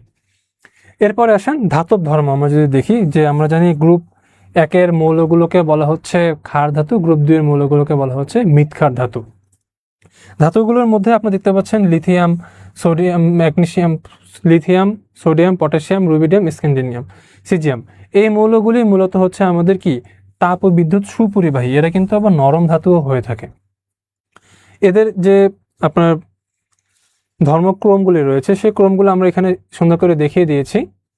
আপনি এখান থেকে দেখলে এক নজরে বুঝতে পারবেন যে এই হচ্ছে এদের ধর্মের ক্রম। সিজিয়াম ধাতু সবচেয়ে বেশি ধাতব ধর্ম প্রদর্শন করে, লিথিয়াম সবচেয়ে কম প্রদর্শন করে। এই যে অংশটুকু, এই অংশটুকু হচ্ছে খুব গুরুত্বপূর্ণ এমসিকিউর জন্য। এখানে লিথিয়াম গাঢ় বর্ণ প্রদর্শন করে, গাঢ় লাল বর্ণ প্রদর্শন করে, সোডিয়াম হলুদ সোনালী বর্ণ প্রদর্শন করে, পটাশিয়াম হালকা বেগুনি, এবং এগুলো সবগুলো আপনাদের এখানে দেওয়া রয়েছে। পরবর্তীতে আসেন আমরা এখানে আরেকটি অংশ দেখি এই অধ্যায়টিতে, সেটি হচ্ছে যে ম্যাগনেসিয়াম, প্যারাম্যাগনেট এবং ডায়াম্যাগনেটিক ধর্ম। এটি খুব গুরুত্বপূর্ণ একটি অংশ। সেটি হচ্ছে যে দেখেন, যখন এদের সর্বশেষ কক্ষপথে যেহেতু একটি ইলেকট্রন রয়েছে, এই ইলেকট্রনটি যখন চলে যায় তখন কিন্তু এদের যে একটি মাত্র ইলেকট্রন ত্যাগ করার ফলে এরা সম্পূর্ণ কক্ষপথ কি হয়ে যায়, পূর্ণ হয়ে যায়। শেষ কক্ষপথটি কিন্তু পূর্ণ হয়ে যায়। পূর্ণ হয়ে যাওয়ার কারণে এদেরকে আমরা বলতেছি কি যে ডায়াম্যাগনেটিক প্রকৃতির হয়ে থাকে। কিন্তু পরবর্তীতে যখন আবার এই যে প্যারাম্যাগনেটিক চুম্বকটি, যেটি আমাদের একটি ইলেকট্রন ত্যাগ করার পর প্যারাম্যাগনেটিক হলো, সেটি থেকে আবার পরবর্তীতে ডায়াম্যাগনেটিক চুম্বক হয়ে থাকে। এখানে আমরা যদি দেখি যে পরবর্তীতে কি রয়েছে, যে নরম কে সবচেয়ে বেশি, আমরা আগে বলেছেন আপনাদেরকে ক্ষার বা ক্ষার ধাতুগুলো সব নরম হয়ে থাকে। সেক্ষেত্রে আমাদের নরমতার ভিত্তিতে আমরা বলতে পারি সবচেয়ে সিজিয়াম হচ্ছে বেশি নরম। আপনি যদি এতটুকু অংশ পড়ে ফেলেন সেক্ষেত্রে কিন্তু আপনাদের এমসিকিউ যদি এখান থেকে চলে আসে, কনফিউশন থাকার কোনো কথা নয়। কারণ এখানে একটি শব্দ যে সিজিয়াম সবচেয়ে বেশি নরম ধাতু, তাহলে আর আপনাদেরকে অপশন চিন্তা করতে হবে না, আপনারা খুব সহজে উত্তরটি দাগিয়ে ফেলতে পারবেন। এভাবে করে আমাদের এই চ্যাপ্টারটি সাজানো হয়েছে। পরবর্তীতে আপনারা দেখতে পারবেন এখানে বীজাণু ধর্ম রয়েছে, মৃৎক্ষার ধাতুর ধর্ম রয়েছে, পারমাণবিক এবং আয়নিক ব্যাসার্ধ রয়েছে, আয়নিকীকরণ বিভব রয়েছে। পরবর্তীতে আপনি দেখতে পারবেন যে ধাতু শিখা পরীক্ষাগুলি রয়েছে। এভাবে করে সম্পূর্ণ চ্যাপ্টারটি সাজানো হয়েছে আমাদের এখানে। এই পরবর্তীতে আপনি দেখতে পাচ্ছেন এখানে পি ব্লক মৌল নিয়ে আলোচনা করা হয়েছে। এরপরে এখানে আমরা ডি ব্লক মৌলগুলি নিয়ে আলোচনা করেছি। এই যে এদের হচ্ছে কেন কোনটি কি ধর্ম, সব বৈশিষ্ট্যগুলো আপনাদের এখানে সুন্দর করে বুঝিয়ে দেওয়া হয়েছে, যাতে আপনারা বইটি পড়ে একবারে বুঝতে পারেন। এরপর আপনারা দেখতে পাচ্ছেন এখানে আমাদের অন্য যে গ্রুপের মৌলগুলি রয়েছে সবগুলো সুন্দর করে ব্যাখ্যা দেওয়া রয়েছে। এই যে ব্যাখ্যাগুলো আপনারা এতক্ষণ ধরে পড়লেন, এগুলি পড়ার পরে এখন আমরা আসেন এখান থেকে এমসিকিউ বা এক কথা উত্তর প্র্যাকটিস করি। প্রথমে আসেন আমাদের এক কথা উত্তর যেটি দেওয়া রয়েছে এখানে, সেটি হচ্ছে যে গভীর সমুদ্রে ডুবুরি শ্বাসকার্যের জন্য বাতাসের পরিবর্তে কোনটি ব্যবহার করে থাকে। সেই ক্ষেত্রে যে আপনি এখানে দেখতে পান এই অপশনটি, সেটি কি দেওয়া রয়েছে, অক্সিজেন এবং হিলিয়ামের মিশ্রণ দেওয়া রয়েছে। যেহেতু ডুবুরিরা যখন নিচে চলে যাবে সমুদ্রে, তখন কিন্তু তাদের যে সিলিন্ডার রয়েছে সেটি কিন্তু অনেক ভারী হয়ে যাবে। এই ভারী থেকে রক্ষা করার জন্য মূলত আমরা জানি হিলিয়াম খুবই হালকা একটি গ্যাস এবং একটি নিষ্ক্রিয় গ্যাস, এটি কিন্তু আমাদের শরীরের সাথে বিক্রিয়া করবে না। এছাড়াও বাতাসে যে নাইট্রোজেন থাকে, সেই নাইট্রোজেনটাকে নিষ্ক্রিয় করার জন্য বা নাইট্রোজেনটাকে বাতাস থেকে দূর করার জন্য মূলত এই হিলিয়ামটি মিশ্রণ করা হয়ে থাকে। আপনারা যখন এই এক কথা উত্তরগুলি পড়ে ফেলবেন, তখন আপনাদের এখান থেকে একটি সুন্দর আইডিয়া আসবে যে কিভাবে করে আপনারা উত্তরগুলি করবেন এবং কনফিউশন ছাড়া উত্তরগুলি করবেন। পরবর্তীতে দেখেন যে বিজ্ঞাপনের আলো এবং রঙিন বাতিতে কোন গ্যাস ব্যবহৃত হয়ে থাকে, সেটা হচ্ছে নিয়ন গ্যাস। আমরা রাস্তায় চলাচল করার সময় যে রাস্তায় ল্যাম্পপোস্টগুলো দেখে থাকি সেগুলো কিন্তু হলুদ হয়ে থাকে। এই হলুদ হওয়ার কারণটি মূলত হচ্ছে এই নিয়ন গ্যাস। নিয়ন গ্যাসটি নিষ্ক্রিয় গ্যাস হওয়ার কারণে কিন্তু আমরা এই বাতিগুলোতে এটি ব্যবহার করে থাকি। পরবর্তীতে আপনারা দেখেন যে বৈদ্যুতিক বাতি ফিলামেন্টকে জারণ থেকে রক্ষা করতে কোন গ্যাস ব্যবহার করা হয়ে থাকে, সেটা হচ্ছে আর্গন গ্যাস। দেখেন জারণ মানে কিন্তু আমরা জানি যে ছাড়ন, মানে জারণ সবসময় বিক্রিয়া করবে, যেহেতু আর্গন একটি নিষ্ক্রিয় গ্যাস, সে কিন্তু ফিলামেন্টের সাথে কোনো প্রকার যদি বিক্রিয়া না করতে পারে, সেজন্য কিন্তু আমাদের এখানে আর্গনটি ব্যবহার করা হয়ে থাকে। পরবর্তীতে আপনারা এখানে দেখেন যে আমাদের এখানে এমসিকিউর পাশাপাশি আপনাদের এক কথায় যে উত্তর সেগুলো কিন্তু এখানে দেওয়া রয়েছে। ল্যান্থানের সংকোচন, তারপর আয়নিকীকরণ শক্তি কি, আধুনিক পর্যায় সারণীর মূল ভিত্তি কি, এখানে কিন্তু এটা খুব গুরুত্বপূর্ণ। এই প্রশ্নটি অনেক পরীক্ষায় এসেছে। আপনারা যদি হঠাৎ করে দেখে যান বা আপনাদের যদি কোনো প্রিপারেশন ছাড়া আপনারা যান, সেক্ষেত্রে কিন্তু এটি উত্তর করা আপনাদের জন্য অনেক কষ্টকর হয়ে যাবে। কিন্তু যদি আপনারা এখান থেকে এক কথা উত্তরে জাস্ট একটা অপশন যদি আপনারা দেখেন যে আধুনিক পর্যায় সারণীর মূল ভিত্তি কি, সেটা হচ্ছে ইলেকট্রন বিন্যাস, তাহলে কিন্তু আপনাদের কোনো কনফিউশন থাকছে না। মাত্র 5 সেকেন্ড একটি সময় আপনারা যদি নেন এখান থেকে, তাহলে কিন্তু আপনাদের এটি মনে রাখা অনেক সহজ হয়ে যাবে। পরবর্তীতে আসেন আমরা দেখি আরো কি কি রয়েছে এখানে। এই যে আমরা যে আলোচনাগুলো করেছি অধ্যায় থেকে, সে অধ্যায় আলোচনার মধ্যে থেকে আপনারা এখানে পেয়ে যাচ্ছেন, দেখতে পাচ্ছেন যে পর্যায় সারণীতে যে দ্বিতীয় এবং তৃতীয় পর্যায়ে কয়টি মৌল রয়েছে, 8টি মৌল রয়েছে। আপনারা খুব সহজে এটি উত্তর করতে পারবেন এখান থেকে। পরবর্তীতে ষষ্ঠ এবং সপ্তম পর্যায়ে রয়েছে 32টি করে মৌল। এবং আমাদের যে ইলেকট্রন বিন্যাস অনুযায়ী মৌলসমূহকে কয়টি ব্লকে ভাগ করা হয়েছে, 4টি ব্লক। সেটি কি কি, SPDF। এখন যদি আপনাদের কোনোভাবে অপশনে আমরা এরকম করে দিয়ে দেই যে SPGDP, তাহলে কোনটি সঠিক নয় আপনারা কিন্তু সহজে বলে দিতে পারবেন এখান থেকে যে এই জি নামে আমরা কোনো কিছু পড়িনি, তার মানে কি হবে, আমাদের জি কোনো ব্লক নয়। এভাবে করে মোট আমাদের এই অধ্যায়তে, এই অধ্যায় সহ বাকি যে অধ্যায়গুলো রয়েছে সবগুলোতে 100+ এক কথা উত্তর রয়েছে, যেগুলো আপনাদেরকে আরো সহজ করবে আপনাদের বইটিকে পড়তে, এবং এক নজরে যখন আপনি এগুলো দেখে যাবেন তখন কিন্তু আপনাদের সময় অনেক বেঁচে যাবে। পরবর্তীতে আসেন আমরা দেখি যে এমসিকিউগুলো কিভাবে দেওয়া রয়েছে আমাদের বইটিতে। আপনারা যখন এক কথা উত্তর পড়ে ফেলবেন, এক কথা উত্তরগুলো কিন্তু যখন আপনার এমসিকিউতে এসে প্র্যাকটিস করবেন, তখন কিন্তু দেখতে পারবেন যে খুব সহজে আপনারা এমসিকিউগুলি অপশন দাগাতে পারছেন। প্রথম এমসিকিউটা আমরা দেখি, যেখানে কি রয়েছে যে ক্ষারীয় শক্তি সঠিক ক্রম কোনটি। আমরা কিন্তু আজকে আলোচনাই করেছি গ্রুপ 1-এর মৌলগুলো নিয়ে, যেগুলো হচ্ছে আমরা ক্ষার ধাতু বলে থাকি। আপনারা এখানে দেখতে পারেন যে সেক্ষেত্রে আমরা জানি যে প্রথমে আছে লিথিয়াম, তারপরে সোডিয়াম, পটাশিয়াম, সিজিয়াম। যেহেতু সিজিয়াম সবার শেষে রয়েছে, সেক্ষেত্রে এখানে ক্ষারের ধাতু সঠিক ক্রম কিন্তু আমাদের অপশন হয়ে যাচ্ছে ক, উত্তর ক হয়ে যাচ্ছে। আমাদের এখানে ব্যাখ্যাটি দেখুন যে গ্রুপের নিচের দিকে ধাতব ধর্ম ও হাইড্রোক্সাইডের ক্ষারীয়তা কি হয়, বৃদ্ধি পায়। ব্যাখ্যাটি অনেক ছোট, কিন্তু মেইন কথা আমরা এখানে লিখে দিয়েছি যাতে আপনি এতটুকু পড়ে বুঝতে পারেন যে আসলে এটি কেন হয়েছে। বোঝার জন্য আসলে অল্প কথা যথেষ্ট হয়ে থাকে, বেশি কথা আমাদের বলার দরকার নেই। এরপরে আসেন দেখি আমরা এখানে আরেকটি এমসিকিউ, যে নিচের কোনটি অক্সাইডটি উভধর্মী। আপনারা দেখেন এখানে আমরা জানি ম্যাগনেসিয়াম, সোডিয়াম এগুলো কিন্তু আমাদের গ্রুপ 1-এর মৌল, সেখানে কিন্তু আপনারা এরা ক্ষার ধর্মে প্রদর্শন করবে। আবার কার্বন হচ্ছে অন্য একটি মৌল, গ্যাস, এখানে গ্যাস, আর অ্যালুমিনিয়াম তাইলে আমাদের উভয় ধর্ম কি করবে, প্রদর্শন করে থাকে। এভাবে করে আপনারা যদি বইটি পড়েন, সেক্ষেত্রে আপনারা এখানে আমাদের এমসিকিউ 100+ রয়েছে। এই এমসিকিউগুলো আপনারা যখন পড়বেন ব্যাখ্যা সহ, সেক্ষেত্রে এটি আপনাদের জন্য কি হবে, আরো বুঝতে সহজ হয়ে যাবে। এরপরে আসেন আমরা দেখি যে টেস্ট ইয়োরসেলফে আমাদের কি অবস্থা। যখন আপনারা এমসিকিউ পড়ে ফেললেন, এক কথা উত্তর পড়ে ফেললেন, পরবর্তীতে আপনাদের পড়া কতটুকু হয়েছে সেটি যাচাই করার জন্য আপনাদের জন্য এই টেস্ট ইয়োরসেলফ অপশনটি রয়েছে। আপনাদের জন্য আমি একটি এমসিকিউ এখান থেকে দিতে পারি, যে আপনারা আমাকে কমেন্টে জানাবেন যে এটি উত্তর কত হবে। সেক্ষেত্রে আপনাদের বুঝতে পারবো যে আপনাদের পড়াটি কতটুকু হয়েছে আর কি। যেমন আমরা যদি এখান থেকে আপনাদেরকে বলে থাকি যে এই এমসিকিউটি যদি দেখেন আপনারা, নিচে কোন আয়নটির গঠন সবচেয়ে বেশি স্থিতিশীল। আমি যদি একটু জুম করে দিই আপনাদের জন্য বোঝার সুবিধার্থে, তাহলে আপনারা বুঝতে পারবেন এটি, যে নিচের কোন আয়নটির গঠন সবচেয়ে বেশি স্থিতিশীল। এই অপশনটি, এই যে এমসিকিউটি, এটি কিন্তু উত্তর সহ ব্যাখ্যা পরে দেওয়া রয়েছে। আপনার এটি দাগানোর পরে সেই ব্যাখ্যাটি দেখে নিতে পারবেন। তো সেক্ষেত্রে আপনারা যেটি করতে পারেন এখান থেকে, যে আমাদের এখানে রয়েছে যে সবচেয়ে স্থিতিশীল মৌলটি হবে বেশি, কারণ হচ্ছে এটি 2p3। কারণ কি, আমরা জানি যখন অর্ধপূর্ণ হয়ে থাকে কোনো মৌল, তখন কিন্তু সেটি সবচেয়ে বেশি স্থিতিশীল হয়ে থাকে। আপনারা দেখেন, আমরা জানি পি, এই পি এর মান কি 1 থেকে 6 পর্যন্ত। 1 থেকে 6 পর্যন্ত মানে এর মধ্যে যেটি রয়েছে সেটি কিন্তু হচ্ছে 3। তার মানে এই 5 6 এর কাছাকাছি, 4ও হচ্ছে না, 2ও হচ্ছে না 1 এর কাছাকাছি, যেহেতু এটি মধ্যে অবস্থিত, যখন এটি মধ্যম হবে তখন স্থিতিশীলতা বেশি হবে। আসুন আমরা এটা ব্যাখ্যাটি দেখে আসি, ব্যাখ্যাটি আমরা কিভাবে দিয়েছি এখানে।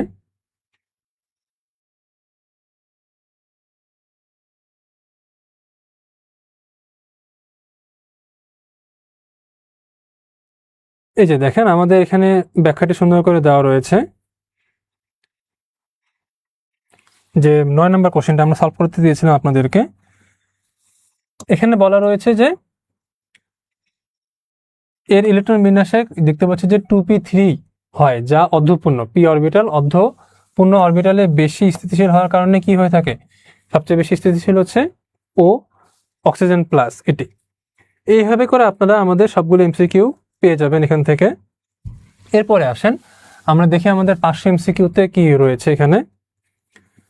এই যে 500টি এমসিকিউ, আপনারা যখন সম্পূর্ণ বইটি পড়ে শেষ করবেন, বইটি পড়ে অধ্যায়গুলি পড়ে শেষ করার পরে কিন্তু আপনারা এই 500 এমসিকিউতে যখন চলে আসবেন, এই 500 এমসিকিউগুলো প্র্যাকটিস করলে আপনাদের যে আপনারা কতটুকু পড়েছেন, কতটুকু পড়ে কি বুঝেছেন, সেই বিষয়গুলো কিন্তু আপনারা খুব সহজেই এমসিকিউগুলো প্র্যাকটিস করার মাধ্যমে নিজেদেরকে যাচাই করতে পারবেন।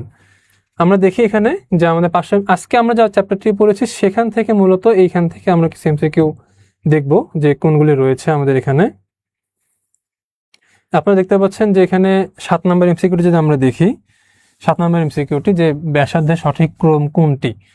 আপনারা যদি দেখেন এখানে যে ম্যাগনেসিয়াম 2+, সোডিয়াম প্লাস নিয়ন, এখানে কিন্তু সবগুলোরই কি দেখতে পাচ্ছি আমরা যে শেষ স্তরে কিন্তু 10টি করে ইলেকট্রন রয়েছে।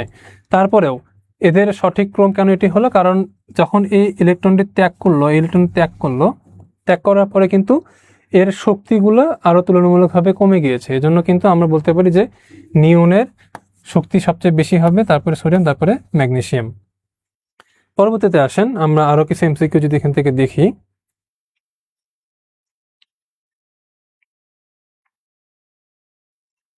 যে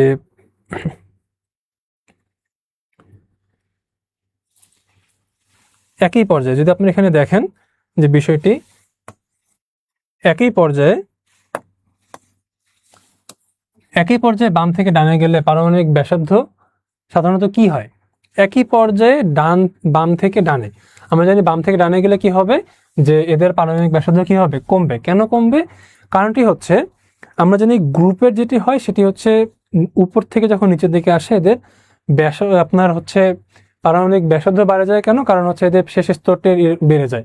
কিন্তু এখন যেটা আমরা দেখতে পাচ্ছি যে একই পর্যায়ে বাম থেকে ডানে গেলে সেটা হচ্ছে যে ইলেকট্রন বাড়তেছে। ইলেকট্রন বাড়ার কারণে কিন্তু এদের ইলেকট্রনের প্রতি নিউক্লিয়াসের আকর্ষণটি বেড়ে যাচ্ছে, এর ফলে যে হচ্ছে আপনাদের পারমাণবিক ব্যাসার্ধ কমে যাচ্ছে। এরপরে দেখেন যে কোন মৌলের ইলেকট্রন আসক্তি সবচেয়ে বেশি, সেটি হচ্ছে আমাদের ক্লোরিন ইলেকট্রন আসক্তি বেশি থাকে, জানি এর মান হচ্ছে 4। এই ছিল আমাদের মূলত 500 এমসিকিউ থেকে আজকের পড়া। পরবর্তীতে আমরা যদি দেখি 18তম শিক্ষক নিবন্ধনের কোশ্চেনটা আমাদের বইতে দেওয়া রয়েছে, আপনারা এখানে এটি পেয়ে যাচ্ছেন কোশ্চেনটি, এবং সাথে রয়েছে আমাদের 49তম বিসিএস এর যে এমসিকিউ পরীক্ষা হয়েছিল সেই এমসিকিউ পরীক্ষার কোশ্চেনটা আমাদের এখানে দেওয়া রয়েছে। আশা করছি আপনাদের আজকের টপিকটি ভালো লেগেছে। আপনারা যদি আমাদের এই বইটি সংগ্রহ করতে চান সেক্ষেত্রে আপনারা আমাদের যে বইবাড়ির ওয়েবসাইটটি রয়েছে www.boibari.com, এখান থেকে আপনারা বইটি পেয়ে যাবেন। এই লিঙ্কটি কমেন্টে দিয়ে দেওয়া হবে। এছাড়াও আমাদের এই বইটি যদি আপনারা দেখতে চান এক নজরে, সেটি হচ্ছে আমাদের বইটি এরকম হবে। এই বইটির পিছনে একটি কিউআর কোড দেওয়া রয়েছে। যদি আমাদের এই বইটি আপডেট হয়ে থাকে, যদি এই বইটিতে কোনো কিছু সংযোজন বা বিয়োজন করা হয়ে থাকে, সেক্ষেত্রে কিন্তু আপনারা এই কিউআর কোডটি স্ক্যান করার মাধ্যমে এই বিষয়গুলি পেয়ে যাবেন। তাহলে যেহেতু আপনারা আজকে ক্লাসটি করেছেন সম্পূর্ণ ক্লাস, আশা করছি আপনাদের বইটি ভালো লেগেছে, আপনারা এই বইটি আমাদের থেকে নেবেন। এই ছিল আজকে। এভাবে করে আমরা আরও কিছু ক্লাস নিব আপনাদের সাথে আমাদের এই বইটি নিয়ে, যাতে আপনাদের এই বইটি আরও পড়তে সহজ হয়ে থাকে। আশা করছি আজকে পর্যন্ত থাকুক। আপনারা সবাই ভালো থাকবেন। আসসালামু আলাইকুম।